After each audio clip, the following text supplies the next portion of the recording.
Om Shanti. Our topic today is how to be a self-sovereign and control the self. Self-sovereign, but first control the self. If we want to become a ruler, what are the qualities of a good ruler? He himself must be the example. He must have power so that his every word is respected. He must be just. He must be loving. He must be giving. And he himself is a good example. That is a sign of a good king, a good ruler. So now we want to become self-rulers. We rule the self. There are some of the examples given by God, what we have to do to become a ruler of the self. So let me go through the list one by one so that we understand how to be a ruler of myself. I start with thoughts. Now, when I sit in meditation, let me say I have 10 minutes for meditation. When I sit in meditation, it doesn't mean that I have to think, oh, I'm a soul, now I come in front of Baba and I'm going to meditate and I'm with Baba and I can see Baba and Baba is seeing me. I'm getting his light. No. You can meditate without thoughts. Thoughtless. When you sit in meditation, just be free. No thoughts. Your mind is at peace. Your body is relaxed. You are in front of Baba. With your mind's eye, you can see Baba's light. You can see Baba's smile. You can feel Baba's love. Just experience that. The light, the love, the smile, the acceptance. Be with Baba, silent. When two people are in love, when two people are such good friends, when they get together, they don't have to talk. They just enjoy each other's company. So when I sit in meditation, I learn how to keep my mind free and to get the experience of being accepted, get the experience of being loving, get the experience of getting blessings. And I just sit and accept all those, making myself either soul stronger, happier, and also more disciplined. So when we sit in meditation, we don't have to talk a lot. We can stop talking. But sometimes when we are in meditation, thoughts come. We don't invite the thoughts, but they come uninvited. So because you are meditating, you can look at the thoughts, let them come, let them go. They do not affect you. You are still peaceful, you're contented, you're in front of Baba. These thoughts come, these thoughts go, but you are not affected. Meditation. So the more you experience this as an observer of your thoughts, but not affected by it, You are distancing yourself from your thoughts. You're not labeling the thoughts. You are just experiencing yourself as a soul in front of God, and you're just experiencing that security, that silence, that warmth, that love, that belongingness, and you are meditating. Beautiful experience, even though it is for 10 minutes. Now, there are certain things I cannot do when I meditate. Number one, to report to Baba. Today this happened and I did this one did this to me, and we went there and we did this program and we were talking about this was our topic, we keep on reporting to Baba. No, Baba already knows what we did and what programs we did, how we did, what were the good points, what were the not so good points. He knows. So don't report. Number two, when you meditate, do not ask, please give me love, please give me power, give me tolerance, make my child pass his exam, make my family business prosper. Don't ask, because even if you ask, nothing is going to happen, because things will happen according to our karmic accounts. When the time comes, all will happen in the right way at the right time. So don't report, don't say, don't ask. Another thing which you cannot, better not to do, is have complaints. My neighbor, his telephone or his TV is very loud at night. I can't sleep. Hopefully this neighbor will change houses, will go away from here. Help me, Baba. Make sure this neighbor goes away from here. He's a troublemaker. You cannot ask, do this, do that, make this, make that. We cannot order Baba. So don't ask Baba to do this and that. Sometimes you tell Baba, make my husband come to Murli, make my husband understand Brahma Kumaris, make my husband or my wife come to Murli. We cannot ask. Each one's role is different. Those who have to come will come at the right time, in the right way. So no reporting, no complaining, no asking for favors. Another thing that you also cannot do is to wish.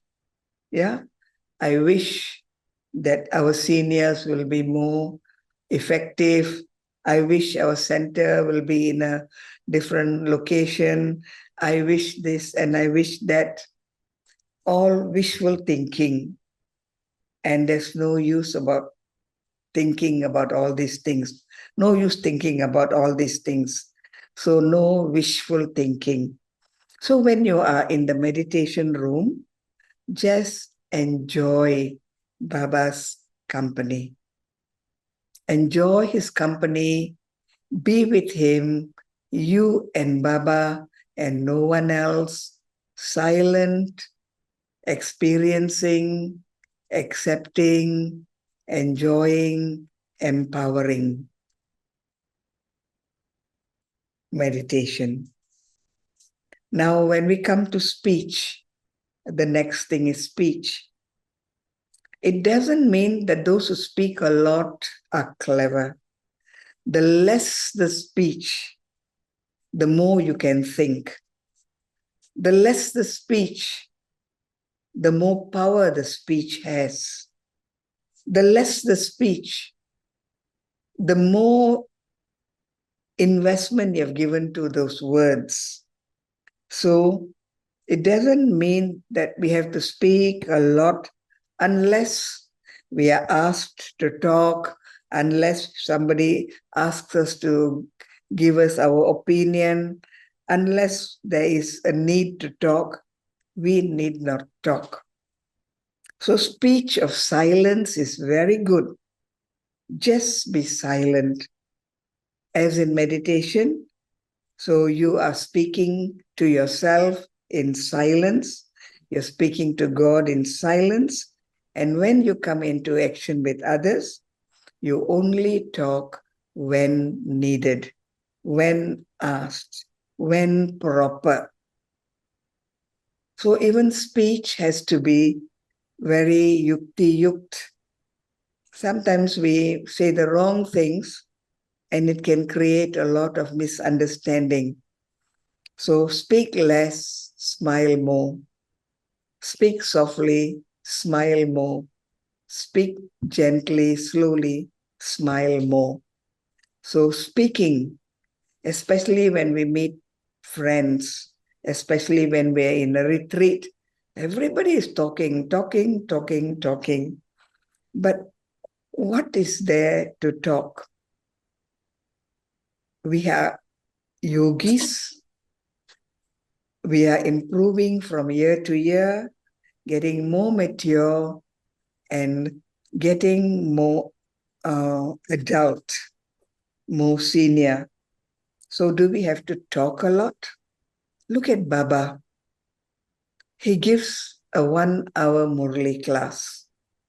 23 hours, he is quiet. And in that quietness, he speaks so much, speaking in silence,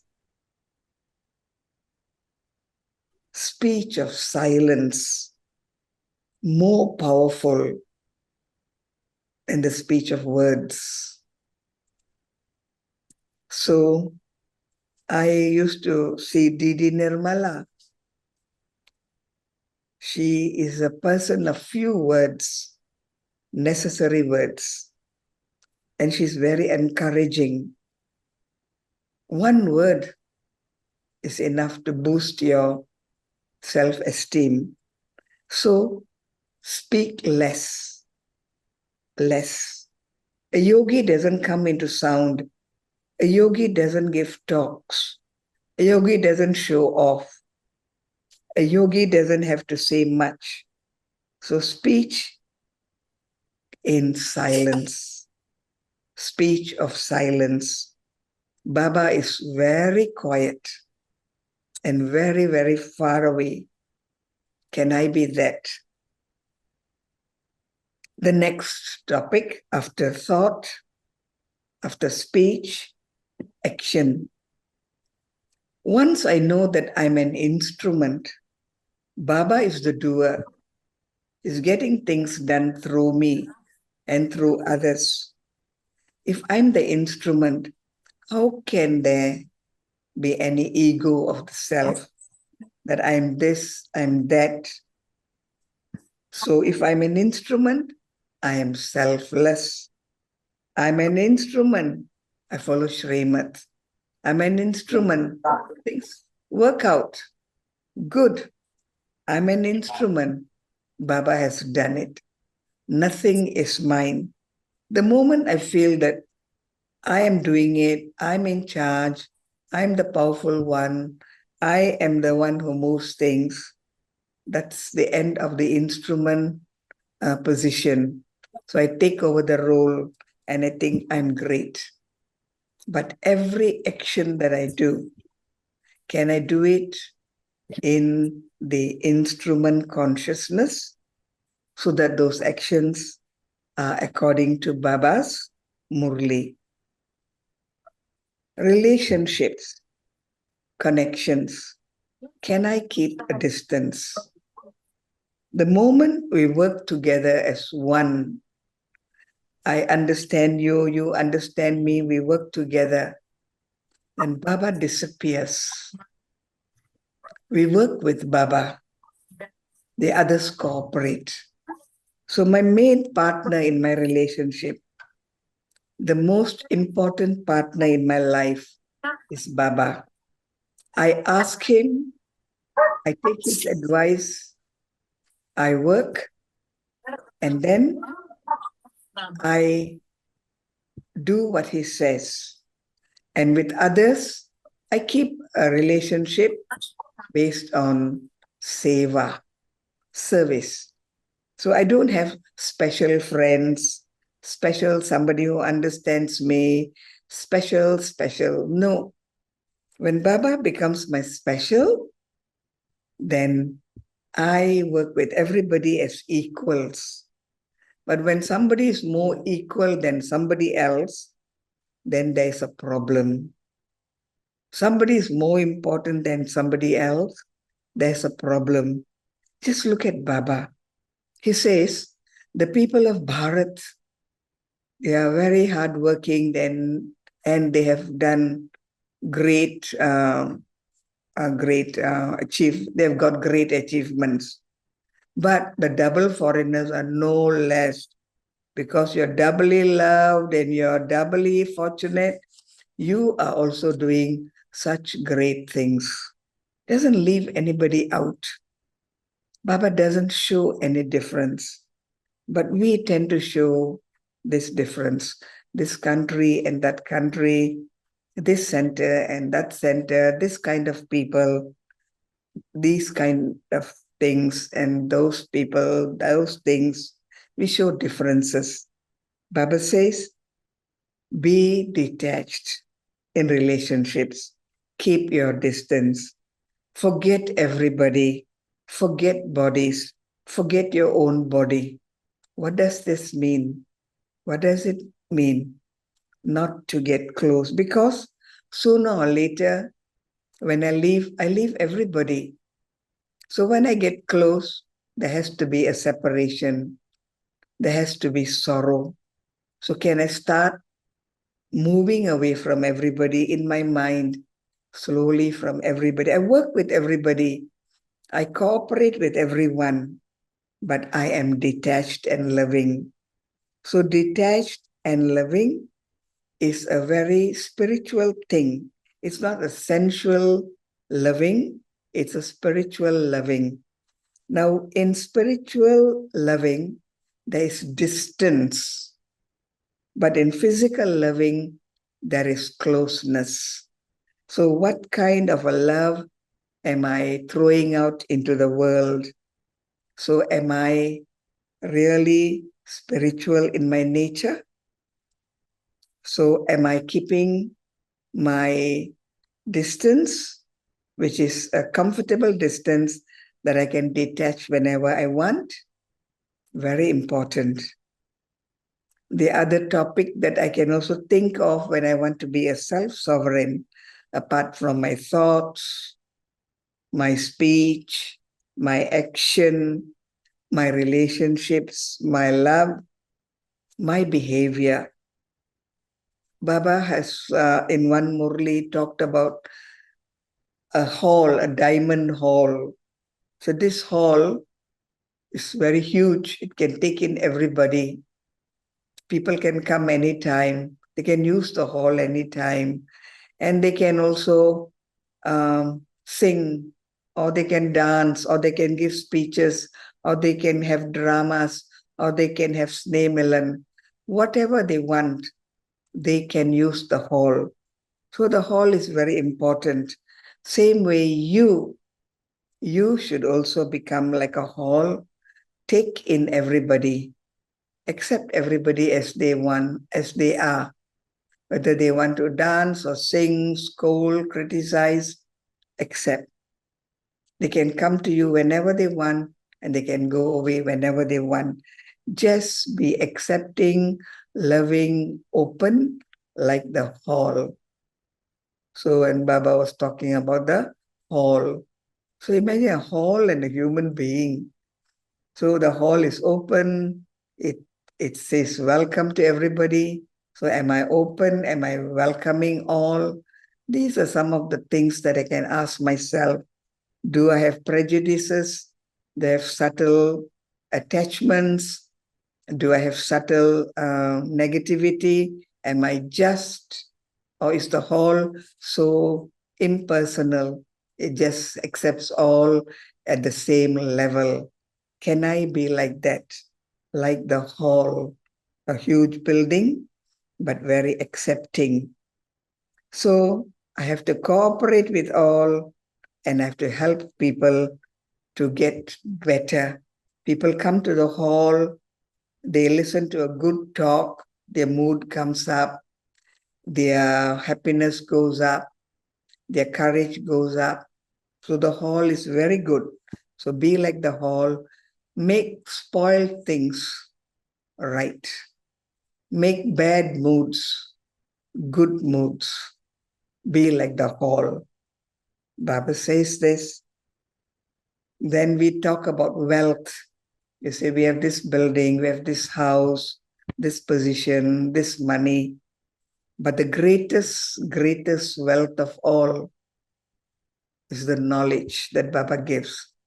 It's such a splendid, marvelous energy that there are no words to describe the Murli.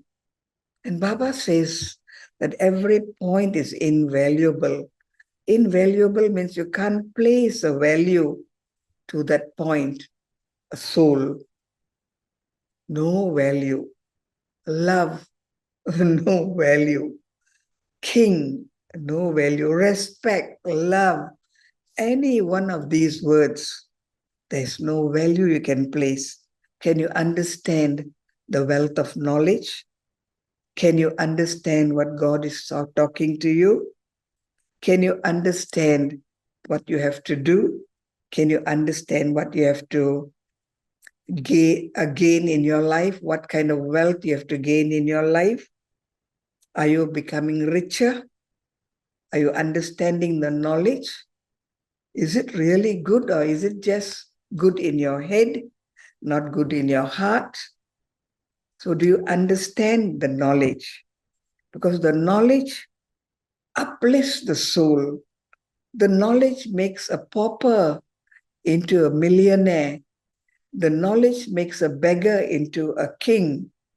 The knowledge makes a jungle vasi into a heaven vasi. So, what is the wealth doing to you? So I have to use my intellect. My intellect and my sanskars must be so pure. Sometimes we find it difficult to make our sanskars pure. But one yukti is, if something that is not what you want comes from your sanskar, you can say, I acknowledge it, it's inside me, but I will not use it. So disuse it. And slowly, because it crops up again, it comes up again, it pops up again, you disuse it, slowly it moves away. It doesn't come. But intellect, we have to use knowledge. Baba says you need a golden vessel to keep the milk of a lioness. So is my intellect clean enough for me to understand? Clean enough for me to understand Baba's knowledge, that I become impartial, not partial, that I become wise, that I unite, I don't break. Am I so wise that I understand Baba's knowledge? I bring people together and spoiled moods become good. Otherwise, what am I learning? How good is the knowledge?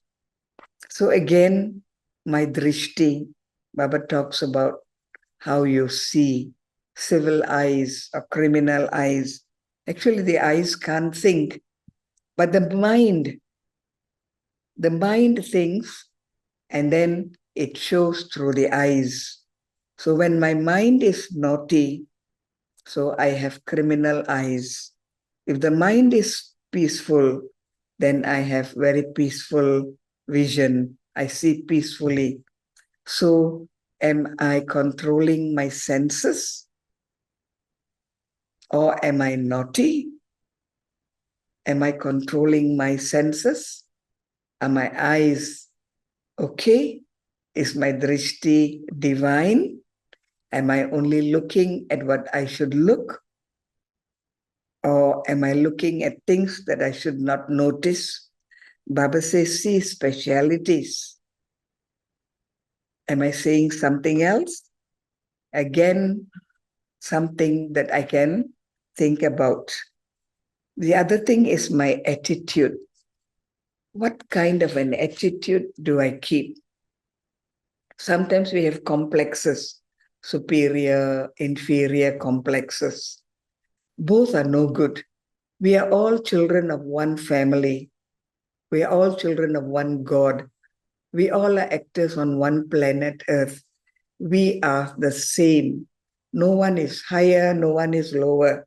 But sometimes we have feelings of being superior because of skin color, because of education, because of economic reasons, social reasons.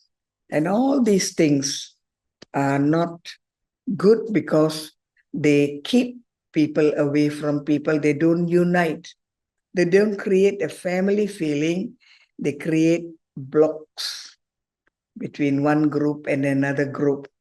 So what is my attitude like? Baba looks at all of us as one. He refers to all as sweet children. He says he's the father. He says we are brothers.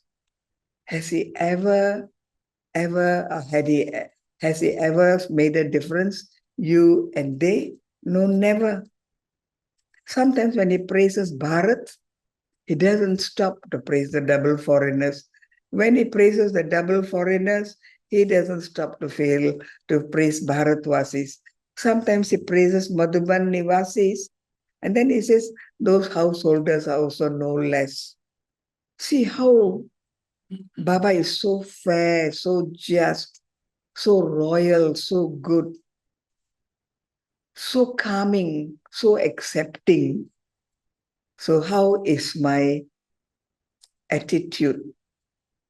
Baba doesn't differentiate between Centervasis and householders. Again, my viewpoint, I think I know. Yes, I know. I've got some experiences. I've learned something from my family, from my background, from my life. I have certain views. Now you have your own views. Somebody else has other views.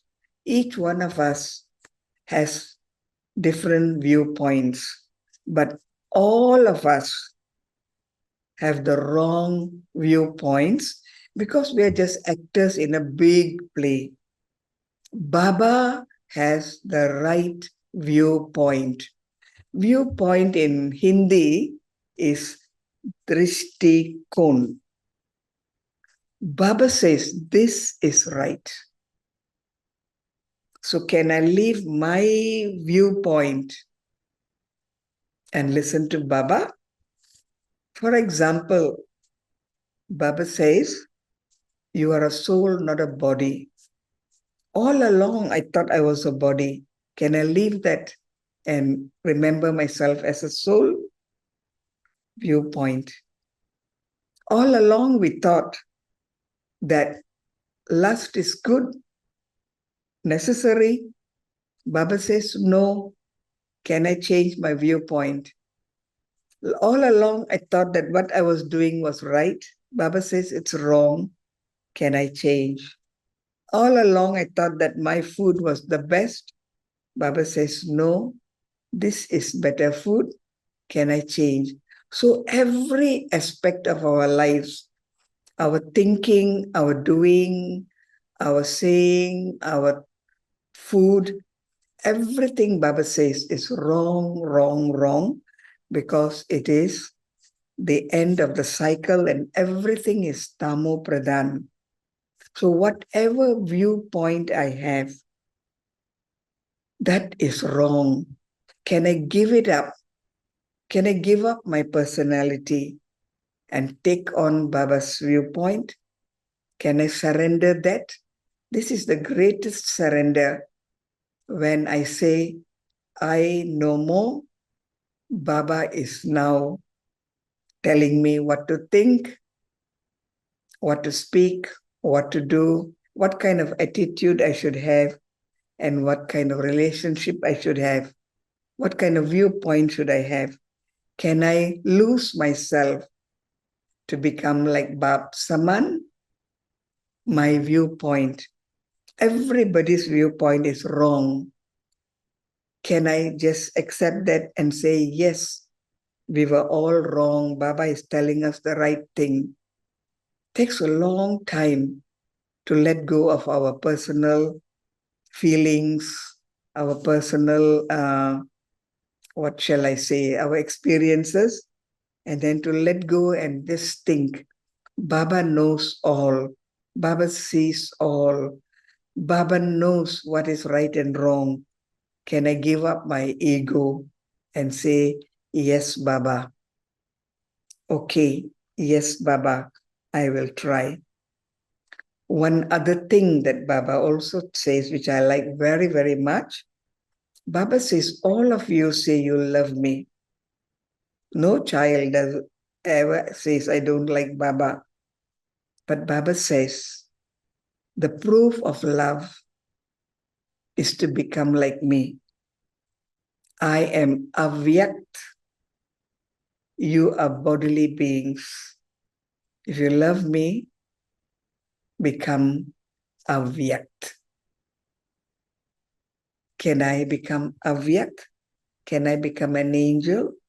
Or still I'm very egoistic about my body color, my body achievements, and I refuse to be an angel because an angel has no bodily labels.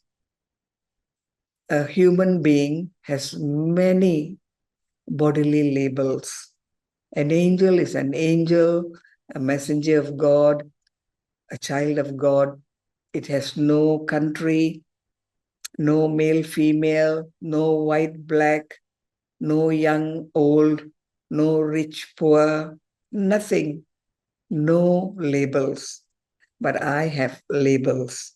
So can I lose my labels? Can I become avyakt? Then only this is the sign of love.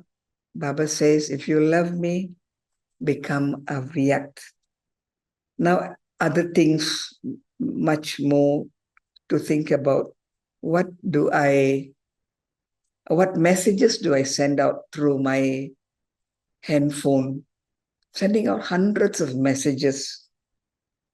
What are they? Necessary? Gossip? Impartiality? Criticizing? Joking?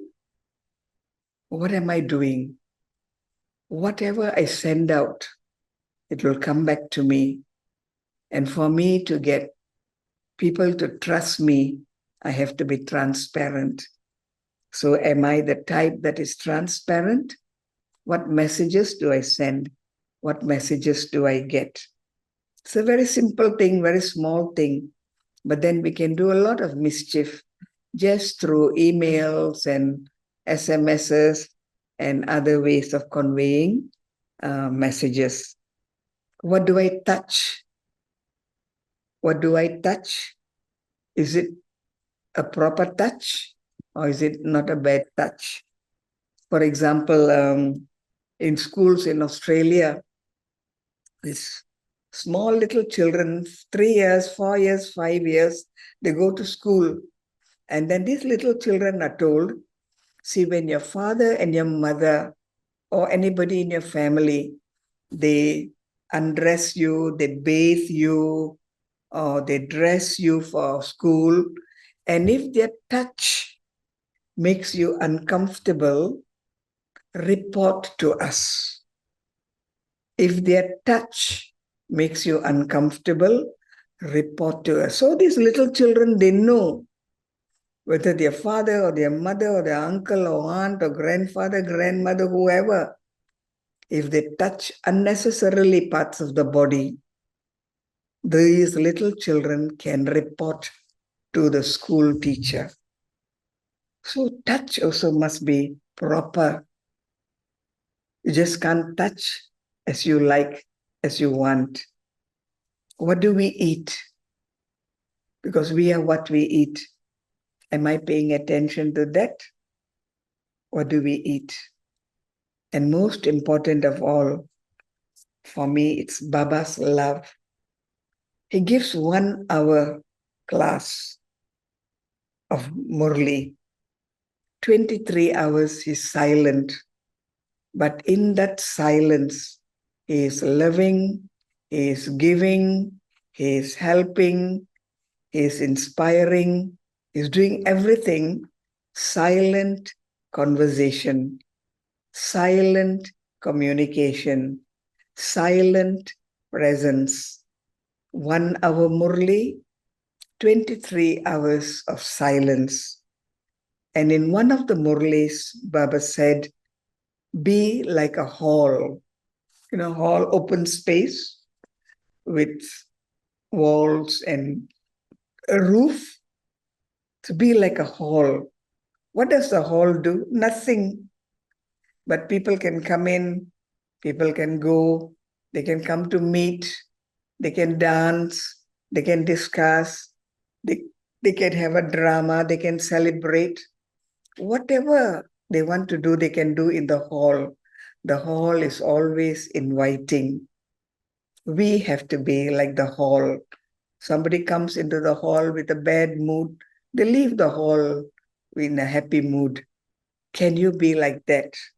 Can you be like the hall, accepting all, judging none? And when they leave you, they are in a better frame of mind. They can do whatever they want and you still accept them. Non-judgmental, be like a hall. And in Hindu scriptures, this hall has a very big significance. They say God comes into the hall and he dances the dance of knowledge. So in Hindu scriptures, God comes into a hall. They use the word sabha. And he comes into this hall and he dances. His dance is the dance of knowledge. And all those people who look at this dance, they also dance.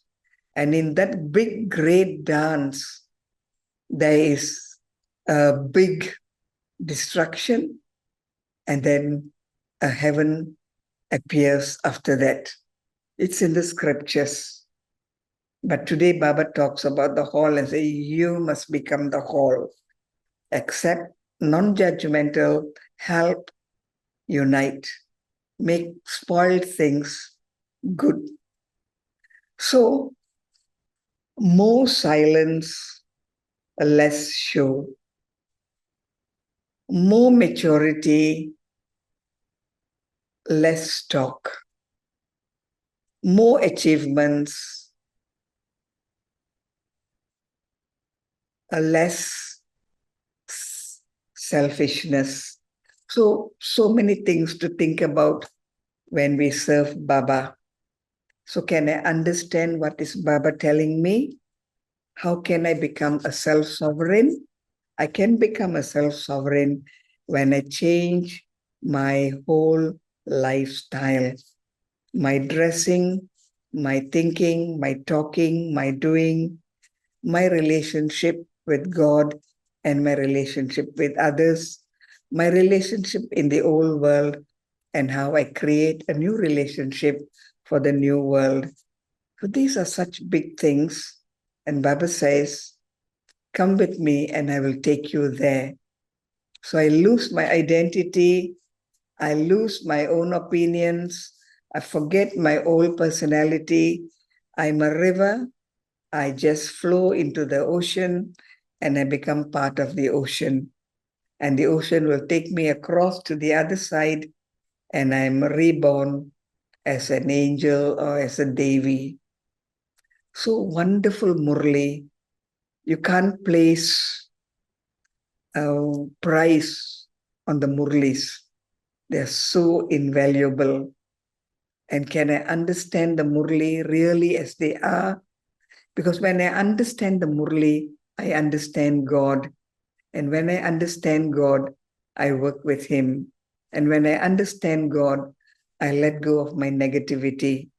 So one follows another. And so if I can just keep myself just focused on God and His knowledge, I am on the safe side. It's a beautiful knowledge. It only comes once in a cycle, and it's a short period. Can I enjoy the company of the family? Only now there is this divine family. Only now there is this divine knowledge. Only now the divine descends on earth. Only now the divine helps us. Only now the divine shows the way. Only now we get the light. Only now we can change. The rest of the drama we just follow. Cannot change, cannot bring about any change. Only now can I understand this and can I flow with God, His ideas, and His plan? Can I work with Him? Can I become a self-sovereign? So some of these questions you can answer and you can introspect. Most of our learning, our realization, our transformation comes in silence, comes in contemplation, comes in realization.